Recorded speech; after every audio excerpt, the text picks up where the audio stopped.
It's Derby week, of course. The BMW Hong Kong Derby is on Sunday at Sha Tin. It's a warm-up for it. We're at Happy Valley on Wednesday night for 9 of the best as well. Can't wait for the weekend, but looking forward to the midweek programme of the City Circuit as well. I'm Andrew Lejeune, got it all covered here on Racing Twin. And please say I'm joined by our form analyst in Paul Alley and racecaller Mark McNamara as well. And Mark, obviously looking forward to the weekend, but what have we got to look forward to on Wednesday night first? G'day to you, Andrew. I've got a really good last race, the Class 2, with Willpower coming back to the turf. Of course, he placed at Happy Valley a couple of starts ago. Number of horses coming up in grade. Scores of Fun, Igniting, who was a scintillating winner last time. Kirpany comes up in Class 2.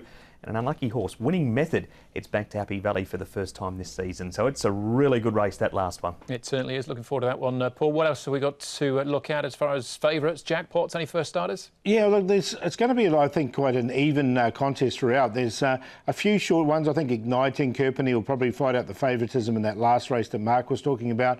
Wins All, he'll come up. He looks like a good chance earlier in the card as well. There's a few horses that haven't had too many races. A King, for example, 1 from 1. So it's been interesting to see if they can go on with it. Yeah, I thought him and Windsor looked at the main two in that race, but we'll get on to that in due course. Before we start looking ahead to Happy Valley on Wednesday night, let's first look back on the weekend action from Saturday at Sha Tin in our racing review.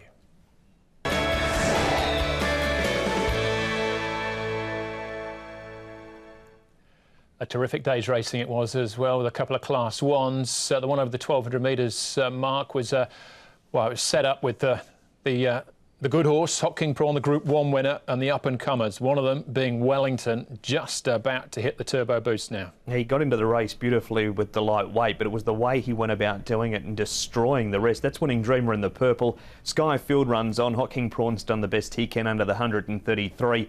Computer Patch gave a great sight, Paul, but the winner, that was a scintillating performance. Just loved the way he pricked the ears when he hit the line too. Yeah, he won it easily. Look, he had the weight concession, but the way he won, I don't think it would have mattered too much. He's just showed he's completely up to this class, and it's really exciting to have like a nice 4-year-old or younger horse coming through into these sprinting ranks. Yeah, Richard Gibson's always said he let the horse do the talking, and well, it was there for everyone to see on the weekend how good he was. In fairness, Skyfield, actually his closing section, his last 400, was very similar to Wellington, but he just started from further back. So we've got two very exciting sprinting up-and-comers, two 4-year-olds there. As a result, Wellington got 18 points for that, up to 114, but they're probably not thinking too much about handicaps anymore, Mark. I wouldn't imagine so, Andrew. And Kaying Star, he went up 2. He won the other Class 1 race on the day. Hong Kong Great, he's becoming it all with the specialist. He went up 8. A Serious Liaison, Valiant Dream, Roman Turbo up 5. Killer Bee, Paul, an impressive debut winner, up 9. And Super Winner was backed off the map.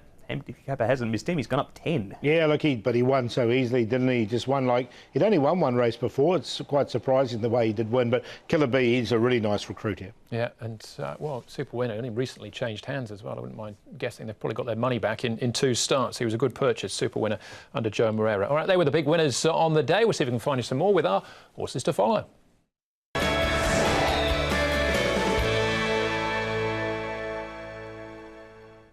All right, we had quite a few first starters on the weekend. Paul, who caught your eye? Yeah, I caught one of these, a horse called Go-Go 16. Now, you can see he was just right in behind, and I just like the way he hit the line strongly. He's by Pure Encanto, so 1,000 metres is probably not ideal for him when he steps up to 1,200 or even 14 here at Sha Tin. I think we're going to see a nice horse. You can just see there when he just started to stretch out nicely, and I thought this last 100 metres was really good, and obviously the winner's quite smart, Killer Bee, but I thought he ran really well. Yeah, it was on debut. That was the first race on the weekend. Killer Bee looks like he'd be better over further as well, which is frightening. Mark, for you? Speedy Mouse for me, Andrew, only having his second start. Now, the starts are still an issue for him. He nearly got rid of Matthew Poon on debut, and he wasn't brilliant out again in this race. However, his last 200 metres or so, that's him there with the white blaze, was very good. He made steady ground, only has had the 2 starts out of the Frankie Law stable. It was a strong enough field too. Brilliant Fortune, Valiant Dream, who's been racing so consistently. When you believe Harmony and Bless pulled up lame out of that race, but I think he'll be looking for a bit further and a bit more ringcraft with the starts too he needs. All right, there you go. That's a Speedy Mouse. Smart Folks for me. In the last events on the weekend, Serious Liaison, Big White Face, wins the race under Vincent Ho. But this horse, it was tried everywhere when Aidan O'Brien trained him. King Neptune was his name when he raced, not just in Ireland, in the UK, ran in the Norfolk Stakes. Same race as Strive for Glory, actually, the Coventry. July Stakes, Richmond, Middle Park. They also took him to America, to Santa Anita, for the Breeders' Cup Juvenile juvenile turf. Now, he's beaten a long way, and it's taken him his time to find his feet, but judged on that, considering he was well over 200 to 1, maybe he's just finding his feet. So just keep an eye out for him on his next start. Bay Tibbs ran second in that race. He looks like he's going places as well. All right, those are the horses to follow as far as the Stewards report is concerned. Antoine Hamlin from last week picked up a couple of days. Dylan Moe and Matthew Chadwick as well, 2 days each, plus 45,000 for Matthew. All right, that brings us up to date with what's happened so far as we start to look forward to what might happen on Wednesday night. Righteous Win won't be winning the first event as he is out. Amazing Agility is promoted. We'll jump from barrier number 11 under Caris Teaton. So meeting number 55 of the season. We're on the C course for the 9 races. We start off with a Class 5, the one and only Class 5 of the night, over the longest race of the night, 2,200 metres. Nuremberg from barrier 4 should probably lead.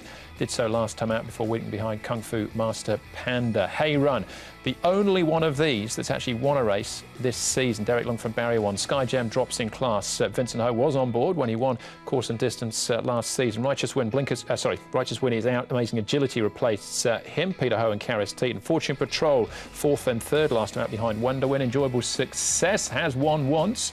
A couple of seasons ago, though, now for him. Young Glory with a tongue tie going back on, and Join Fun Legend, also 4th last time out.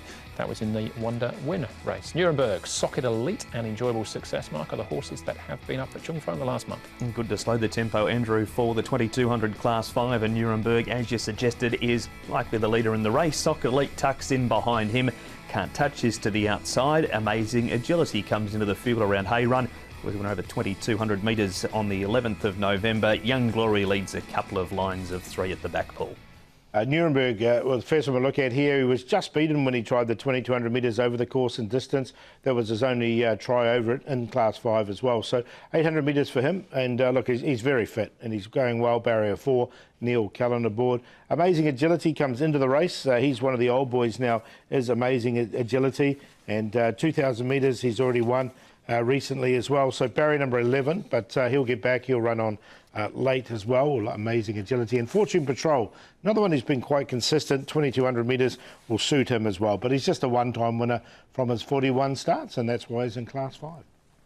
It is, and we will have a look at Fortune Patrol in a minute. We'll start off, though, no surprises that a lot of these horses have bumped into each other a few times already this season. And Nuremberg, this is 2 starts back for him now. Mark, course and distance behind Pretty Bohemia. Sky Jam, Young Glory, Hay Run, Joy of Giving, Socket Elite and Joy and Fun Legend was in this as well. They were indeed. He can bounce back and go one better here, Nuremberg. I know he's failed at Sha Tin since this second.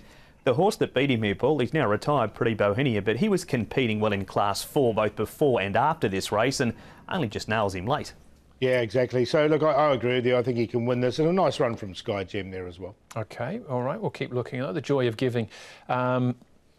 Again, here with Fortune Patrol, Jolly Forever, Hay Run, they're all in once more, this time 2,000 metres. This is at Sha Tin. Yeah, so these horses are, look at the stayers at the bottom of Class 5. Oh, well, they're in Class 5, the bottom grade here. So a lot of them do compete against each other. I thought Fortune Patrol was held up at a vital stage there. He still stayed on nicely. He's very consistent over the trip. I like the Joy of Giving as a place getter, perhaps, from barrier 2. Now, it is 2,200 metres, but he's drawn wide, and from barrier number 2, the rail out there on Wednesday night, he's going to be one off. The further they go, the better he looks, so he's in amongst the minor money. All right, OK, off the lightweight as well. But Sky Gem, a favourite here, Paul, for Casper Fownes and Vincent Ho. Yeah, I think Nuremberg can win this race, though. I think this is his go, 2,200 metres at Happy Valley. Fortune Patrol, if he gets a clear run, he'll hit the line strongly. Young Glory, another one that does like the course and distance, and the tongue tie will go on him. He's dropped 25 pounds as well coming to the race, and Sky Gem in there for 4th, the favourite. 1, 8, 11 and 3. With Paul, the number 1 Nuremberg, no Pretty Bohemia. He's proven he can run 2,200 metres and he carried 129 pounds doing that. And he's up to 133 here. But if he gets an easy lead, the Joy of Giving will be coming home quickly late but won't quite get him. Sky Gem will run the trip, as will Young Glory. 1, 10, 3 and 11. 8 and 3. My cue there in the first, Fortune Patrol and Sky Gem. That is the Class 5 over the 2,200 metres.